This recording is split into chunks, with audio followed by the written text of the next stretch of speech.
It's a brand new season and Oxford United are in the Championship. It's going to be a bumpy one. Welcome to Terry's Talk, and this is where the Yellows walk.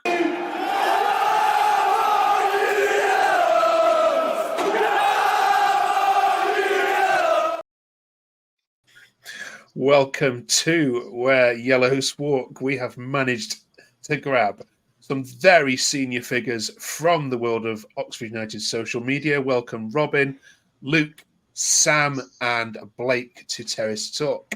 I'll ask you how you are in a second, but have the Wembley vibes left you yet? Or are you still on a high from that? Robin, how are you? Ready for the season? To be honest, it's hard because I'm still in a little bit of disbelief because we haven't had the first game yet. So you're still in a little bit of disbelief. I think until the game happens, you won't quite grasp that we are now in the Championship. Well, on behalf of all the neutrals of the footballing world, congratulations. I think nearly everyone was rooting for Oxford in that final. Just to see the look on Thogden's face, I think was probably the thought of it. Luke, summarise that day out for you at Wembley in a sentence. I think start to finish, it was just perfect, to be honest. We went there, like you say, as underdogs. No one really expected us to win, but I think the whole footballing world wanted us to win. And then when we went 1-up, we didn't really believe it. When we went 2-up, we still weren't quite sure. I think only till sort of like 90+3 or something like that, we all turned around and thought, this is actually happening. This is our time. So, just a perfect day from start to finish, to be honest. We'll ask you how pre-season's gone and the summer's gone in a second. But Sam, you can't escape the fact that every single team that we've asked and every single prediction that you'll watch has put Oxford as 24th. You're not surviving this. You are going straight back down. Enjoy your season. I've even seen suggestions it's going to beat Rotherham's lowest points total. Yeah. Does that bother you at all? Not really. I mean, like you said, we went to the playoffs as the underdogs. We got into 5th on the final day. Everyone had kind of written us off. But, look, underestimate us at your peril. This is a side that, after obviously we got, unfortunately, battered 5-0 by Bolton. Obviously, we lost that one game to Lincoln off a dodgy penalty, but that was our only kind of loss in that run of games after the Bolton game. And we were kind of, we ran Peterborough ragged 5-0 and then obviously did them in the playoffs. So, this is a side that, especially with Des and the core of players, can surprise a lot of people. Yeah. Let's bring in Blake as well. Welcome, Blake. All four of you are famous on Twitter and other social media channels for commenting on Oxford. However, it hasn't all been that positive this summer. I'm reading a lot of frustrations from Oxford fans. Blake, can you summarise where those frustrations come from the website and ticket selling to the away shirts to travel to prices? Has all that optimism disappeared in the space of 6 weeks? I think a lot of the problems we're having is nothing on the field. It's a lot of off the field. For example, the kit, no sponsor. Then the last minute away membership, which they announced the day before and charging £30 for 1,000 fans. And it's just, they don't communicate with anyone. It's just suddenly here, do this. And the next day you've got to pay for it. Yeah. Most things on the field are going well. It's just off the field. Yeah. Robin, you've followed Oxford United your whole life. You're not a bandwagon jumper at all. How frustrating is it for a fan like you who's, been at Crawley away and Shrewsbury away on Tuesday nights and to see the genuine fans now not able to get tickets for games? Well, you say Shrewsbury and Crawley, it's more like Lewis and Hayes and Yedden. But yeah, it is frustrating. But the problem is, as you go up the leagues, it does get more difficult to obtain tickets. Obviously, the membership thing is frustrating. But the way I look at it at the end of the day with the away stuff is that most people's capacity is about 2,000. There's only a few that are less. And there was only 1,000 memberships. So you're going to get a ticket for the majority of them. But it is what it is as you climb the leagues. Things get more difficult and more pricey as well. Okay. We're going to review your transfer window over the coming weeks. Next week, we'll look at your defence and goalkeeper situation. So we're on that. But Luke, as a summary of of how the Yellows have done in the transfer window? Where do you put it in terms of contentment?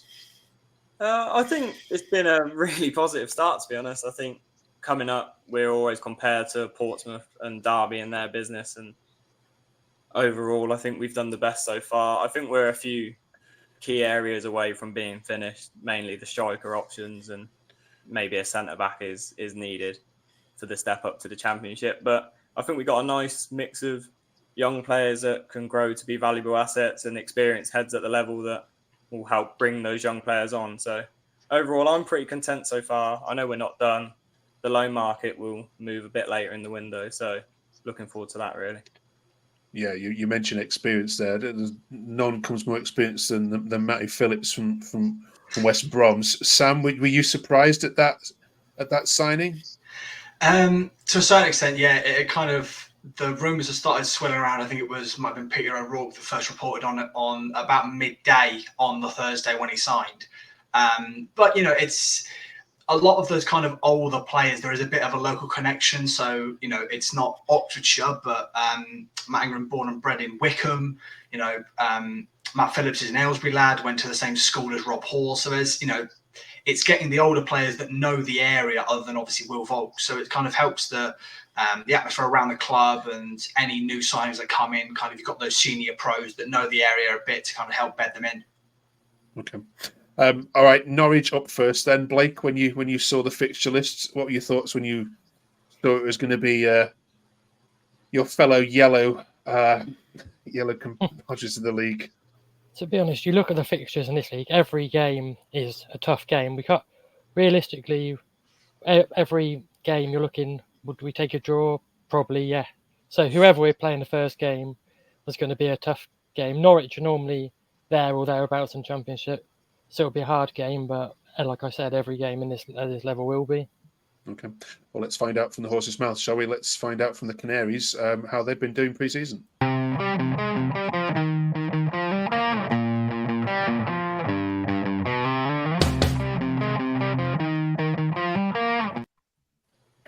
Welcome to Yellows Walk, Matty and Liam from the Norwich Walk. How are you both? All right? Yeah, not too bad, so. Matty, can I ask for your honest opinions of when you saw Oxford away was your first fixture? Were you jumping up and down, or were you like, not a newly promoted side away from home? That's the worst possible draw. What's your view on it? Straight down the middle, in as much as half of me was like, brilliant, a new ground I've not been to. The other half of me was exactly what you've just said. Not a brand new team who's just been promoted. I watched the Wembley win. I was very impressed with Oxford, and I'm not massively looking forward to the game itself, but I am the day out. Liam, you're heading to the Kassam Stadium I'm guessing for the first time in your existence. Do any of you want to give Liam and Matty some advice in terms of travelling and what not to do or what to do?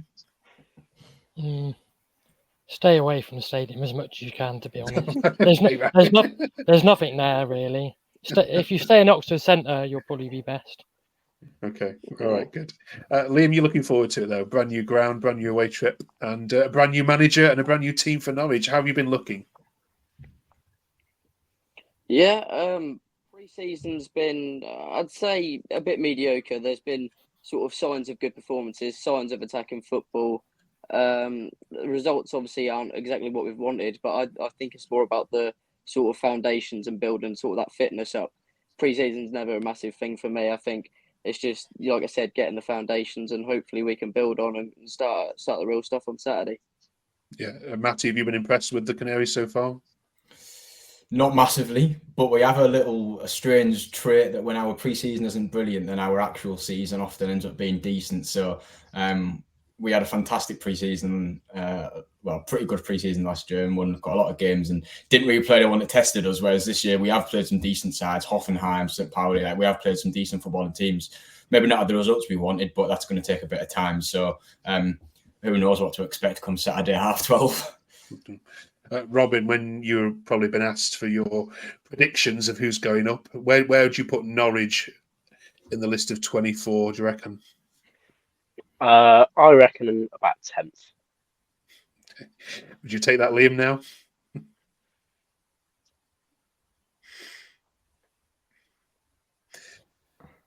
Matty, would you take 10th? Yeah, I'll answer for it. I don't know if you said, No, do you know what? chance. No, I wouldn't, but I think there's a think strong playoffs possibility. Sorry, Matty. I was just saying, I think I would like playoffs, but I think there's a strong possibility that we do finish 10th, just because I think this first season under Hawthorpe will take a bit of time to get there. So maybe next season. I can't believe I'm looking forward to next season already, but mid-table this season. Okay, let's get some score predictions then. This is going to be a very colourful game, that's for sure. That's for certain. Luke, you can have first go at this. Oxford against Norwich. Give us a score prediction.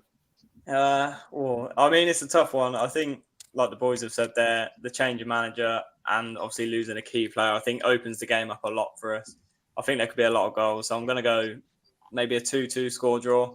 I think that's a nice way to start the season. And I'd definitely be happy with that. A point on the board. Okay. Yeah, well, it's going to be tough for me to pick which game to watch on Saturday because there's about 5 games on at the same time. But I think Oxford Norwich is going to be the one that's going to be on my main TV. Matty, what's your score prediction? Yeah, Luke's picked me to it. I'm not just saying this because he has. I've been saying for a while, 2-2. We've started pre-season games slowly. I reckon we'll go 2-0 down. We'll score 2 in the second half, and it'll finish at Desmond. Okay. Right. Cheers very much, Liam. Cheers, Matty. Enjoy the game. Enjoy your first trip to Oxford. You can tell us all about it next week. And as for the rest of you, it's time to rate some shirts. Although I should say shirt.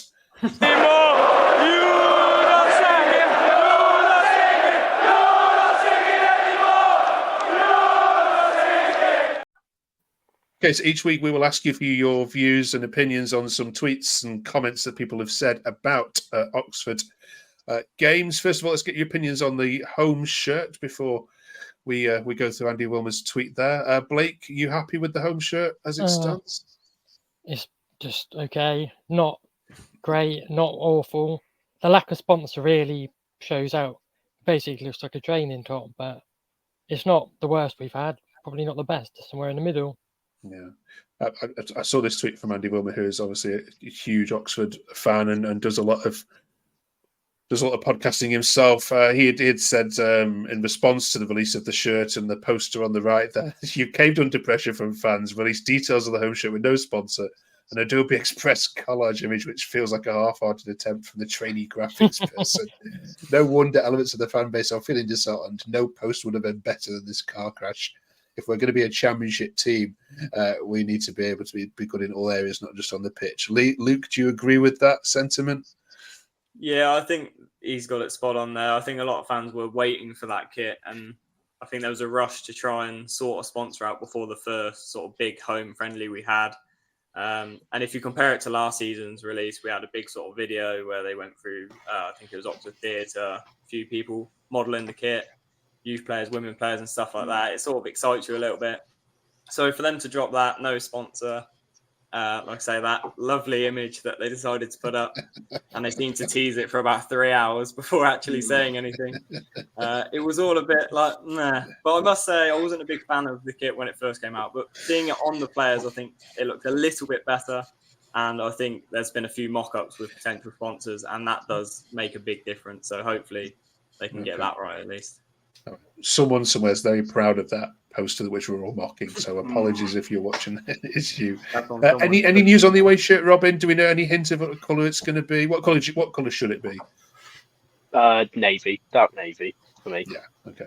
Fair enough. I mean, there has been leaks that it's going to be the away is going to be black with white trim, and then the away is going to be white and purple trim. But how true that ends up being, we'll have to wait and see. Okay. All right. Fingers crossed it happens before your first away game to Watford or Norwich, which obviously won't happen for a while. All right. Just to finish with then some very quick one-liners for you all. Going to go around you very quickly. Just want quick answers to these questions. First of all, the most obvious one is where will Oxford finish this season from positions 1 to 24? Let's see how high we can go. Robin? 15th for me. Luke? I'm going to go 18th. Blake? I'd say 18th, maybe 19th. No as long as we stay up. No fence sitting on this channel. All right, go 19th then.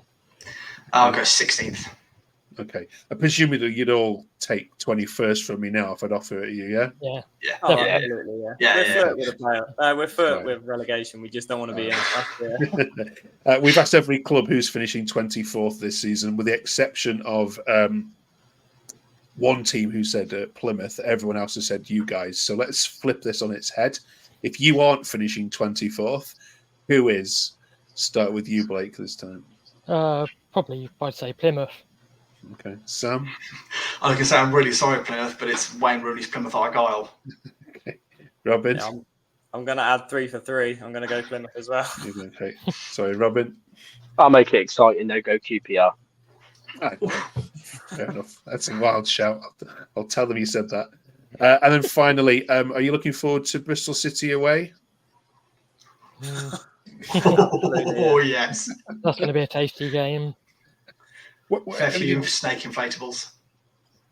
Is that genuinely how people feel? Does no part of the Oxford fan base feel genuine? Oh, he went high up the league. We can support that. No. Okay. No. All right. But part of it is the fact that they've taken directly. I think they've taken 4 of our players, and obviously they've got Rob Dickey as well, and then they took 2 of our staff as well. Anytime they need a problem solving, they come to Oxford. Okay. I look forward to that one in a couple of weeks' time as well, isn't it? Going into September, that'll be an interesting one. All right, be nice to the Bristol City fan when it comes on, though, won't you? Listen, thank you for joining us. We are going to do this every single week with a variety of different Oxford voices. It's going to be a bumpy old season. Hopefully, you're still smiling when we sit here in May. And if you finish, I don't know who said 15th. Was it Robin? If you finish 15th, I mean, I will wear an Oxford shirt. If you finish 15th, I will eat the cap on your head, Robin. Live on this. I'll hold you to it. Okay.